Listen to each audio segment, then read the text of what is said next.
भगवान श्री कृष्ण के जन्मोत्सव के अवसर पर प्रख्यात पंडित कमलेश पांडे ने नियो न्यूज से बातचीत में कहा कि भगवान विष्णु का ही स्वरूप से ही श्री कृष्ण, जिन्होंने अत्याचारी कंस को मारने के लिए मथुरा में जन्म लिया। उन्होंने बताया कि इस बार कई राशियों में श्री कृष्ण जन्म उपरांत लाभ मिलेगा। नमस्कार, जय श्री कृष्ण। आपका बहुत बहुत स्वागत है न्यू न्यूज के खास कार्यक्रम में, जहां पर हम आपको दिखाने जा रहे हैं भगवान श्री कृष्ण की जन्मस्थली, जन्म स्थान से सीधा प्रसारण जन्मभूमि से आपको दिखाएंगे किस प्रकार से लाला कन्हैया का जन्मोत्सव मनाया जा रहा है। लेकिन उससे पहले हमारे साथ मौजूद हैं प्रसिद्ध पंडित जी कमलेश पंडित जी। इनसे जानेंगे कि आखिरकार भगवान श्री कृष्ण की जो लीला है उनमें कौन कौन सी लीलाएं सबसे प्रमुख है। इसके साथ साथ आज ये भी जानेंगे, पहला सवाल हमारा ये है पंडित जी से कि हम भगवान श्री कृष्ण का कौन सा जन्मोत्सव मनाने जा रहे हैं। पंडित जी, आपका बहुत बहुत स्वागत है। हम दर्शकों को आपसे रूबरू करा दें। पंडित जी बहुत अच्छे ज्योतिषाचार्य हैं और इनसे जानेंगे किस प्रकार से आज भगवान श्री कृष्ण का जन्मोत्सव मनाया जा रहा है और किस नक्षत्र में भगवान श्री कृष्ण पैदा हुए। लेकिन उससे पहले जानेंगे कि ये कौन सा जन्मोत्सव मनाया जा रहा है। जय श्री कृष्णा, राधे राधे। मथुरा में पधारे हुए देश के एवं विदेशों से उपस्थित समस्त भक्तजन एवं नियो न्यूज के माध्यम से भगवान श्री कृष्ण के जन्मोत्सव का आनंद ले रहे समस्त भक्तों को श्री कृष्ण जन्माष्टमी की बहुत बहुत मंगलमयी शुभकामनाएं, हार्दिक बधाइयाँ। भगवान श्री कृष्ण का यह 5247वां जन्मदिन हम सब लोग बड़े प्रेम और उल्लास के साथ मनाने जा रहे हैं। सभी लोग बहुत ही उत्साहित हैं क्योंकि 2 साल बाद ये सुअवसर प्राप्त हुआ है। अतः सभी भक्तजन बहुत ही उमंग से सराबोर हैं। हम लोग भी बहुत ही प्रसन्न हैं। पंडित जी, जानना चाहेंगे कि भगवान श्री कृष्ण के बारे में तमाम लीलाएं हैं और कई लीलाओं में उन्होंने अपना अच्छा बताया है कि धर्म और धर्म के बीच में क्या अंतर होता है। जानना चाहेंगे, भगवान श्री कृष्ण विष्णु का अवतार माने जाते हैं। आखिरकार ऐसी कौन सी घड़ियां रही या कौन से ऐसे कारण रहे जो भगवान श्री कृष्ण का जन्म कारागार में हुआ? बहुत सुंदर प्रश्न है। भगवान श्री कृष्ण के जो मामा थे कंस, वो पूर्व जन्म में कालनेमी नामक राक्षस थे और वसुदेव जी सुतपा नाम के प्रजापति थे और जो देवकी माँ थी वो अर्ची नाम की दक्ष कन्या थी। तो ब्रह्मा जी के श्राप के कारण भगवान का जो जन्म है वो वसुदेव देवकी के द्वारा कंस के कारागार में हुआ। जी, जन्माष्टमी पर्व पूरी तरह से जनता मनाने जा रही है। भगवान श्री कृष्ण के जो भक्त मनाने जा रहे हैं। जन्माष्टमी का पर्व किस प्रकार से लोगों को मनाना चाहिए, किस प्रकार से लोगों को बातों का ध्यान रखना चाहिए, क्योंकि धर्म का बहुत बड़ा कार्य होता है, शुद्धि का बहुत बड़ा कार्य होता है। किस प्रकार से हमें मनाना चाहिए? भगवान का जन्मोत्सव बड़े ही एकाग्रचित्त से और बड़े ही आनंद के साथ मनाना चाहिए, क्योंकि भगवान आनंद के स्वरूप हैं। सच्चिदानंद रूपाय विश्वोत्पत्त्यादि हेतवे तापत्रय विनाशाय श्री कृष्णाय वयम नमः। तो भगवान आनंद स्वरूप हैं, इसलिए भगवान का सुंदर वस्तुओं से, सुंदर भावों से और सुंदर मन के द्वारा एकाग्रचित्त होकर के सुंदर सायंकाल भगवान को एक सुंदर चौकी में सुंदर पीत वस्त्र बिछा करके और भगवान की छवि को वहाँ विराजमान करके तत्पश्चात दूध, दही, घी, शहद, बूरा, पंचमेवा, तुलसी दल से युक्त पंचामृत से भगवान को सुंदर स्नान कराना चाहिए। तत्पश्चात गंगा जल अथवा यमुना जल से भगवान को सुंदर शुद्धोदक स्नान करा करके भगवान का सुंदर प्रोक्षण करके तत्पश्चात भगवान को सुंदर सुंदर पोशाक धारण कराना चाहिए। इत्र फुलेल आदि से, चंदनादि से भगवान को सुंदर सुगंधित मस्तक जो है उनका सुंदर चंदन से युक्त और सुंदर केसर से युक्त धारण करा करके सुंदर पुष्पों की माला धारण कराना चाहिए। अगर कमल के पुष्पों की माला सुलभ हो सके तो बहुत ही अच्छा है, क्योंकि कमल भगवान को विशेष प्रिय है, क्योंकि भगवान नारायण के नाभि से कमल की उत्पत्ति हुई है। तत्पश्चात भगवान को विविध पकवानों से, विविध मिष्ठान्नों से, विविध फलों से एवं माखन मिश्री के साथ, पंजीरी इत्यादि के साथ भगवान को सुंदर भोग लगा करके और भगवान की आरती उतारना चाहिए। तत्पश्चात रात्रि में भगवान के भजन कीर्तन करना चाहिए, रात्रि जागरण करना चाहिए। इस प्रकार से भगवान का ये जन्मोत्सव मनाना चाहिए।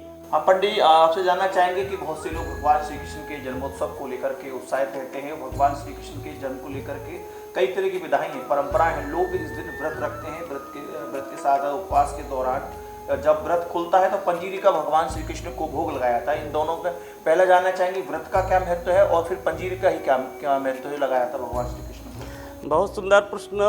भगवान को पंजीरी का भोग इसलिए लगाया जाता है क्योंकि हमारे शास्त्रों में जितने भी व्रत उपवास हैं, पर्व हैं, उनको हमारे स्वास्थ्य का भी विशेष उनमें ध्यान रखा जाता है। तो ये जो मौसम होता है इसमें हमारी मंदाग्नि हो जाती है, तो मंदाग्नि के कारण पंजीरी, पंचामृत और विविध प्रकार के जो पकवान हैं उनसे हमारी मंदाग्नि खत्म हो जाती है और हमारे पेट के अंदर जितने भी विषाणु होते हैं वो सब स्वाहा हो जाते हैं, जठराग्नि के द्वारा वो नष्ट हो जाते हैं। इस प्रकार से पंजीरी का प्रसाद और विविध प्रकार के पकवानों का प्रसाद ठाकुर जी को समर्पित किया जाता है।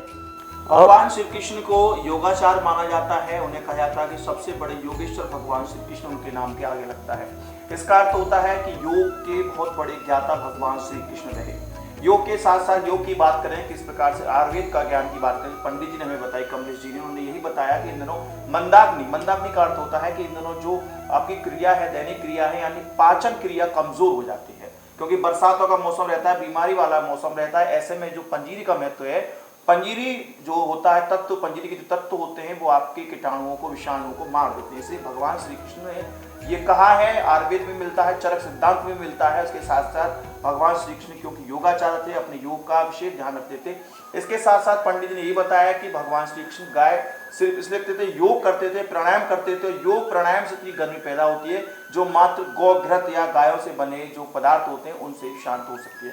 अगला सवाल ये है कि रोहिणी नक्षत्र और भगवान श्री कृष्ण का आखिरकार क्या मेल है। ये एक बहुत बड़ा सवाल है, हर बार आता है और हर बार लोग जानना चाहते हैं कि आखिरकार इसका क्या विशेष महत्व है। बहुत सुंदर प्रश्न। इस बार बहुत ही सुखद संयोग है, सोमवार है, रोहिणी नक्षत्र है, अष्टमी तिथि है और भाद्रपद का सुंदर महीना, कृष्ण पक्ष। सबसे पहले विचार करें कि भाद्रपद, भद्र का अर्थ होता है कल्याण, तो कल्याण कारक जो महीना है इसमें बहुत से व्रतोत्सव हैं जो है व्यक्ति का कल्याण करने के लिए ही बनाए गए हैं। तो भगवान कृष्ण जो इस महीने में आए तो अपने भक्तों का कल्याण करने के लिए आए, इसलिए भाद्रपद में भगवान ने जन्म लिया। दूसरी बात आती है कृष्ण पक्ष में ही क्यों लिया, शुक्ल पक्ष में क्यों नहीं लिया। तो भगवान राम जब थे तो चंद्रमा ने जाकर के निवेदन किया कि हे प्रभु, आप हमेशा दिन में ही जन्म धारण करते हैं, शुक्ल पक्ष में जन्म धारण करते हैं, मुझे भी अपने जन्मोत्सव का आनंद प्राप्त कराएं। इसलिए भगवान ने कहा चलिए अगले जन्म में हम आपको भी इसका आनंद देंगे। तो चंद्रमा दिन में तो निकलता नहीं और शुक्ल पक्ष में चंद्रमा बढ़ता है, लेकिन कृष्ण पक्ष में भगवान का नाम कृष्ण है, इसलिए कृष्ण पक्ष में भगवान का जन्म हुआ। तत्पश्चात आपने कहा कि रोहिणी नक्षत्र, रोहिणी चंद्रमा की पत्नी है और 27 पत्नी है चंद्रमा की, लेकिन उनमें चंद्रदेव रोहिणी को विशेष प्रेम करते हैं। रोहिणी सबसे प्रिय पत्नी है और भगवान का जन्म चंद्र वंश में हुआ, इसलिए भगवान सोमवार अथवा जो है सोम के पुत्र बुधवार के दिन, आज से 28वें द्वापर युग में भगवान का जन्म अष्टमी तिथि को रात्रि में 12 बजे रोहिणी नक्षत्र से युक्त बुधवार के दिन हुआ था। आज बहुत ही सुखद संयोग है कि सोमवार भी है और रोहिणी नक्षत्र भी है, अष्टमी तिथि भी है। सुंदर जयंती योग में भगवान का सुंदर जन्मोत्सव हम लोग मना रहे हैं। पंडित जी, दर्शक बहुत ज्यादा उत्सुक रहते हैं भगवान श्री कृष्ण के जन्मोत्सव को लेकर के, लेकिन सबसे ज्यादा दर्शक वो उत्सुक रहते हैं जो अपनी राशि के बारे में जानना चाहते हैं। बहुत से दर्शक ऐसे हैं उनका वक्त बहुत खराब चल रहा है। एक तो कोरोना महामारी के चलते लोगों का व्यापार चौपट हुआ है, कुछ भाग्योदय भी लोगों का नहीं हो पा रहा है, तो उनके बहुत से सवाल हमारे पास आए। उन्होंने कहा कि इस बार जरूर पूछेगा कि आखिरकार किन किन राशियों के लिए भगवान श्री कृष्ण का जन्मोत्सव अच्छा रहेगा। हालांकि भगवान सभी के लिए अच्छा सोचते हैं, भगवान सभी के लिए समान आशीर्वाद देते हैं, लेकिन जब रोहिणी नक्षत्र आएगा, कई सारे ग्रह राशि दशा बदलेंगी, तो आखिरकार किन किन राशियों को लाभ होगा? बहुत उत्तम प्रश्न। ज्योतिषीय दृष्टि से यह सुखद संयोग है और इसका लाभ मिथुन राशि के जातकों को, कर्क राशि के जातकों को और सिंह राशि के जातकों को, कन्या राशि के जातकों को विशेष रूप से प्राप्त होने वाला है। 8 दिन पश्चात, क्योंकि जब पूतना वध हो जाता है यानी कि भगवान की छठी पूज जाती है, उसके पश्चात फिर जन्माष्टमी व्रत का पूर्ण फल प्राप्त होता है। तो जन्माष्टमी व्रत जो इन राशि वाले लोग करेंगे विधि विधान के साथ, क्योंकि जन्माष्टमी व्रत प्रत्येक व्यक्ति को करना चाहिए। जो व्यक्ति जन्माष्टमी व्रत नहीं करता है वो इस पृथ्वी में राक्षस रूप में है।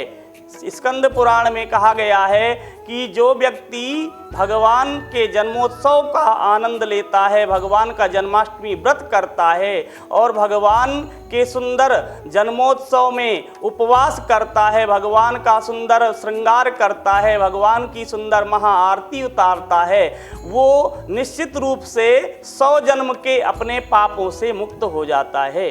भगवान के जन्माष्टमी व्रत को जो व्यक्ति करता है तो भगवान अपने उद्धव से कहते हैं कि वो 20,000 1 करोड़ एकादशियों के व्रत के फल को प्राप्त करता है। अग्नि पुराण में कहा गया है जो व्यक्ति भगवान श्री कृष्ण के जन्मोत्सव को मनाता है, भगवान का व्रत रहता है, वो 7 जन्मों के पापों से मुक्त हो जाता है। जन्माष्टमी के व्रत को जो व्यक्ति करता है, उपवास रहता है और अपने पितरों को तर्पण करता है, तो 100 जन्म पूर्व के उसके पितृ और 100 जन्म आगे के उसके पितृ तृप्त हो जाते हैं। अर्थात निश्चित रूप से 100 वर्षों तक उसके समस्त पितृ तृप्त रहते हैं। इतना प्रभाव है, इतना इसका महत्व है जन्माष्टमी व्रत का। हमारे साथ मौजूद रहे पंडित कमलेश पांडे जी। उन्होंने बताया कि श्री कृष्ण जन्माष्टमी किस प्रकार से मनानी चाहिए, साथ साथ सबसे महत्वपूर्ण जो प्रश्न था दर्शकों का कि किन किन राशियों को लाभ होगा, किन किन राशियों के दिन अच्छे आएंगे, उसके बारे में बताया। इसके साथ साथ अब आपको हम लिए चलते हैं उन झलकियों पर जो मथुरा शहर में इन दिनों देखने को मिल रही है। भगवान श्री कृष्ण की जन्मोत्सव को लेकर के मथुरा शहर को उत्तर प्रदेश सरकार द्वारा दुल्हन की तरह सजाया गया है, तो उन झलकियों का आनंद भी आपको लिए चलने हैं। और फिलहाल हमें दी इजाजत, नमस्कार। और अगली बार दिखाएंगे आपको। अब अगला जो कार्यक्रम होगा वो श्री कृष्ण जन्म स्थान से सीधा लाइव होगा, जन्म स्थान से भगवान श्री कृष्ण का जन्म का।